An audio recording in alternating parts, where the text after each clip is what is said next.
Assalamualaikum warahmatullahi wabarakatuh. Perkenalkan, nama saya Sri Yuning Sikatili dengan NIM 9214231112, jurusan Akuntansi kelas E, Universitas Negeri Gorontalo.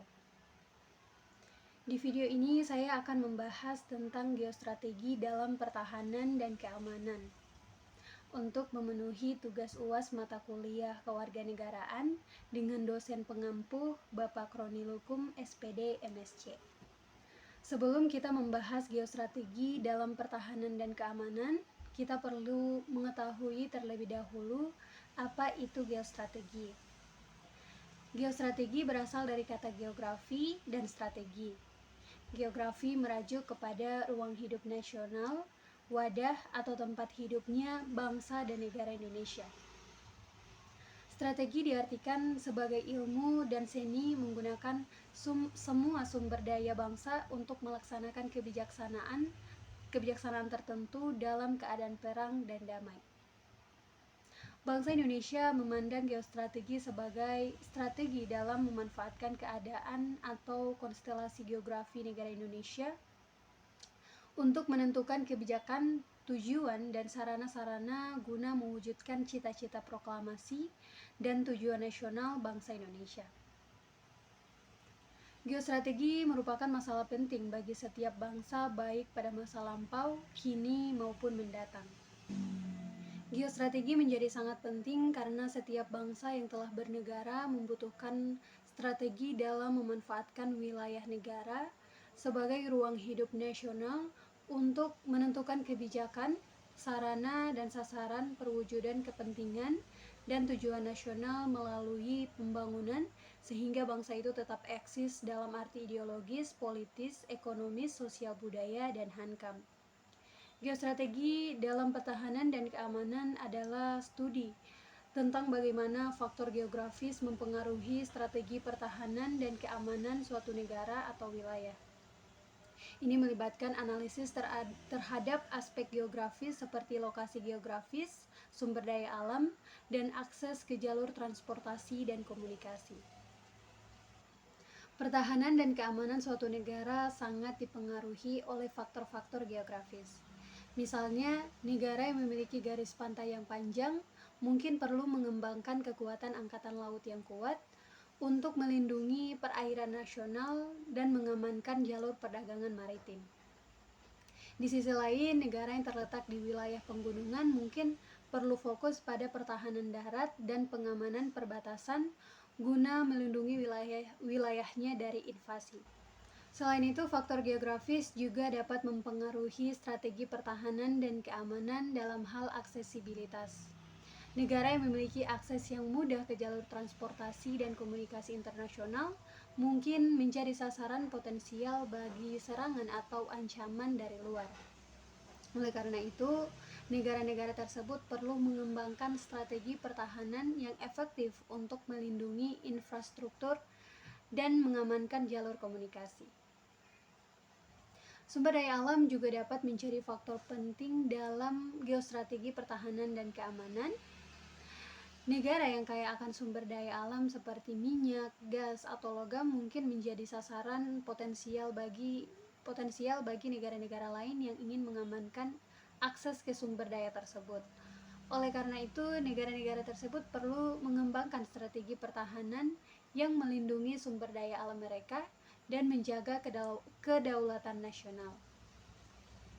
Dalam strategi pertahanan dan keamanan, penting untuk mempertimbangkan faktor-faktor geografis dalam merencanakan dan mengimplementasikan strategi pertahanan yang efektif. Analisis yang cermat terhadap aspek geografis dapat membantu negara atau wilayah untuk mengidentifikasi ancaman potensial, mengembangkan strategi pertahanan yang tepat, dan mengoptimalkan penggunaan sumber daya yang tersedia untuk melindungi kepentingan nasional. Ketahanan nasional adalah wujud geostrategi di Indonesia. Tujuan geostrategi adalah mengembangkan potensi secara nasional serta membantu menunjang tugas pemerintah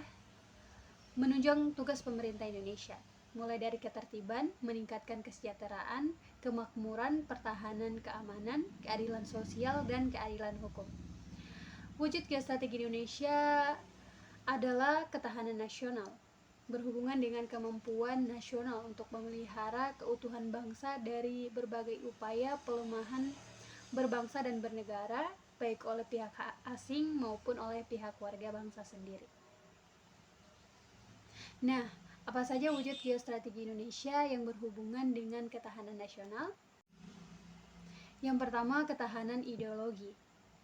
Kondisi mental bangsa Indonesia yang berdasarkan keyakinan dan kebenaran ideologi Pancasila yang mengandung kemampuan untuk menggalang dan memelihara persatuan dan kesatuan nasional dan kemampuan untuk menangkal penetrasi ideologi asing serta nilai-nilai yang tidak sesuai dengan kepribadian bangsa.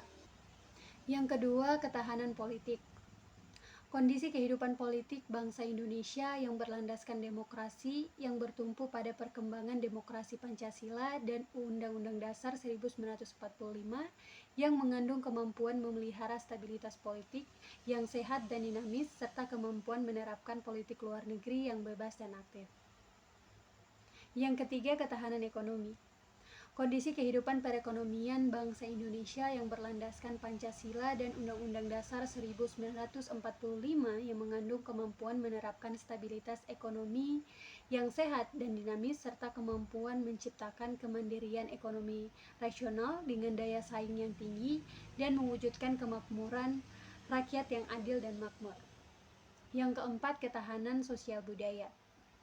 Kondisi kehidupan sosial budaya bangsa Indonesia yang menjiwai kepribadian nasional berdasarkan Pancasila yang mengandung kemampuan membentuk dan mengembangkan kehidupan sosial budaya manusia dan masyarakat yang beriman dan bertakwa terhadap Tuhan Yang Maha Esa, hidup rukun, bersatu, cinta tanah air, berkualitas, maju dan sejahtera dalam kehidupan yang serba selaras, serasi dan seimbang serta menangkal penetrasi budaya asing yang tidak sesuai dengan budaya nasional.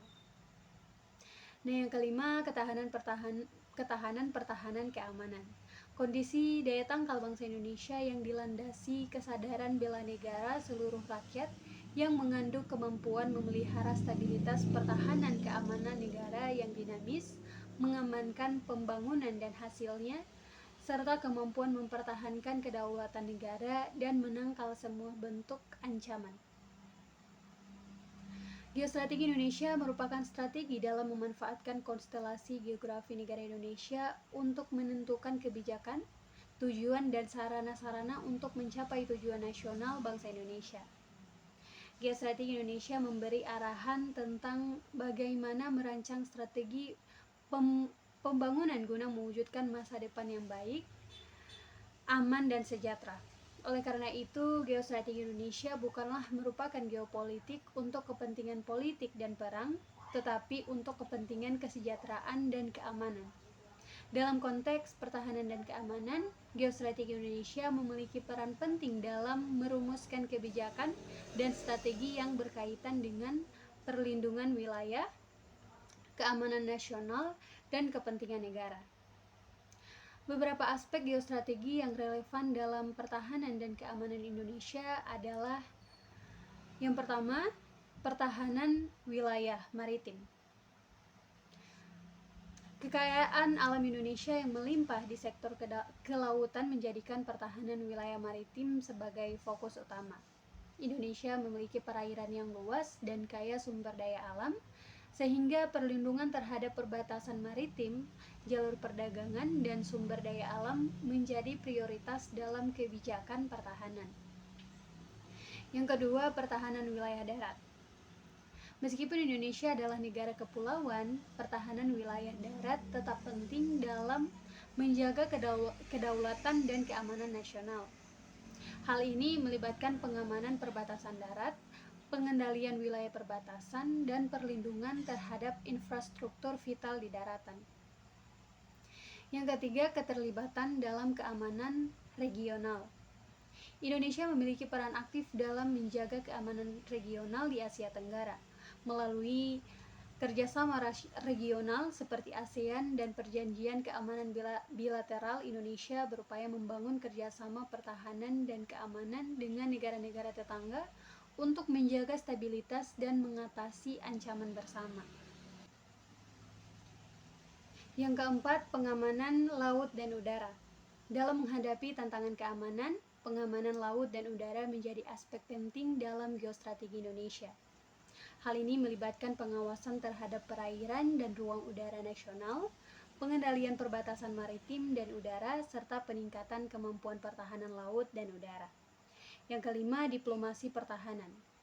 Geostrategi Indonesia juga mencakup diplomasi pertahanan, yaitu upaya untuk membangun hubungan kerjasama dengan negara-negara lain dalam bidang pertahanan dan keamanan. Hal ini melibatkan kerjasama militer, pertukaran intelijen, dan partisipasi dalam misi perdamaian internasional. Dalam keseluruhan, geostrategi Indonesia dalam pertahanan dan keamanan melibatkan pengelolaan sumber daya alam, perlindungan wilayah, kerjasama regional, dan diplomasi pertahanan untuk menjaga keamanan nasional dan kepentingan negara. Geostrategi Indonesia merupakan suatu cara dalam memanfaatkan seluruh wilayah geografi yang ada di Indonesia untuk menentukan kebijakan, arahan, serta sarana-sarana demi mencapai tujuan seluruh bangsa. Geostrategi di Indonesia memiliki beberapa tujuan, yaitu yang pertama menyusun dan mengembangkan potensi kekuatan nasional baik yang berbasis aspek ideologi, politik, sosial budaya, maupun aspek-aspek lainnya. Kedua, sebagai penunjang tugas pokok pemerintah Indonesia. Tugas pokok tersebut yakni menegakkan hukum dan ketertiban, terwujudnya kesejahteraan dan kemakmuran, terselenggaranya pertahanan dan keamanan, terwujudnya keadilan hukum dan sosial, serta kesempatan rakyat untuk mengaktualisasikan diri. Konsep ketahanan nasional adalah kekuatan yang membuat bangsa dapat bertahan menghadapi ancaman, gangguan, dan tantangan. Ketahanan nasional ini dilatar belakangi oleh kekuatan yang ada di suatu bangsa dan negara sehingga mampu mempertahankan kelangsungan hidupnya. Kekuatan yang dimiliki mampu mempertahankan kelangsungan hidup meskipun mengalami gangguan, hambatan, dan ancaman. Ketahanan atau kemampuan untuk berjaya mengandung keteraturan dan stabilitas dalam potensi terjadinya perubahan. Tantangan adalah sesuatu yang mengunggah kemampuan. Hambatan merupakan kendala yang sifatnya melemahkan, yang bersifat konseptual dalam diri sendiri, sedangkan gangguan yaitu berasal dari luar. Guna mewujudkan cita-cita proklamasi dan tujuan nasional yang telah diamanatkan oleh pembukaan Undang-Undang Dasar 1945, diperlukan suatu rumusan strategi yang dianggap mampu menciptakan masa depan yang aman dan sejahtera. Geostrategi Indonesia dirumuskan bukan untuk kepentingan politik menguasai bangsa lain atau perang, tetapi sebagai kondisi, metode, dan doktrin untuk mengembangkan potensi kekuatan nasional di dalam melaksanakan pembangunan nasional guna merealisasikan amanat pembukaan Undang-Undang Dasar 1945 di dalam mewujudkan cita-cita proklamasi bangsa Indonesia yang merdeka, bersatu, berdaulat, adil, dan makmur, serta mewujudkan tujuan nasional. Kekuatan dan ketahanan bangsa sangat diperlukan dalam mempertahankan ruang hidup atau wilayah kedaulatan negara, terutama dalam menentukan garis batas imajiner dari pengaruh asing atau batas negara secara hukum terhadap rakyat Indonesia. Sehubungan dengan hal itu, peranan pemerintah pusat sangat diperlukan secara tepat, cepat, dan aman untuk minimalisir permasalahan sehingga tidak berkembang ke ranah politik yang bisa mengancam kehendak untuk memisahkan diri dari wilayah.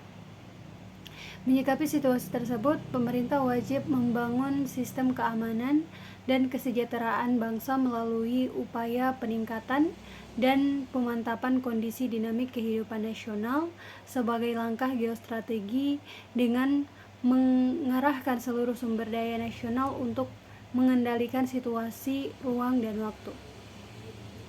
Strategi mengatasi ancaman integrasi nasional di bidang pertahanan dan keamanan yang pertama adalah meningkatkan kekuatan militer. Caranya adalah dengan menambah persenjataan bangsa dan negara Indonesia di bidang militer. Yang kedua, melatih tentara nasional dan kepolisian. Dengan melatih anggota Tentara Nasional dan Kepolisian Indonesia, Tentara Nasional diharapkan bisa mengatasi berbagai masalah negara di bidang pertahanan dan keamanan. Misalnya mengatasi gerakan separatis, mengatasi pemberontakan, mengatasi aksi terorisme, dan mengamankan wilayah perbatasan. Sementara itu, kepolisian dilatih untuk menjaga keamanan dan ketertiban masyarakat yang bertugas melindungi, mengayomi, dan melayani. Jika sumber daya tentara dan kepolisian di Indonesia baik, maka ancaman integrasi nasional di bidang pertahanan dan keamanan bisa dicegah. Yang ketiga, menjalin kerjasama dengan negara lain. Menjalin kerjasama dengan negara lain juga bisa menjadi upaya mengatasi integrasi nasional di bidang pertahanan dan keamanan. Indonesia harus bekerja sama dengan negara lain dalam mengembangkan dan meningkatkan bidang pertahanan dan keamanan. Hal ini bisa dilakukan dengan kerjasama dalam memasok peralatan tempur hingga pemeriksaan batas kedua negara bersama. Selain itu, ini juga bisa dilakukan dengan tergabung dalam organisasi militer dan pertahanan internasional seperti NATO. Yang keempat, meningkatkan sikap nasionalisme mengatasi ancaman di bidang pertahanan dan keamanan tidak hanya dilakukan oleh satuan militer dan pemerintah Indonesia. Sebagai masyarakat sipil, kita juga bisa mengatasi ancaman integrasi nasional di bidang pertahanan dengan menumbuhkan sikap nasionalisme. Yang kelima, menerapkan wawasan kebangsaan. Wawasan kebangsaan bisa menumbuhkan rasa cinta tanah air pemuda Indonesia dalam menghadapi arus globalisasi. Sementara itu, rendahnya wawasan kebangsaan berdampak pada tergerusnya rasa nasionalisme dan krisis jati diri bangsa.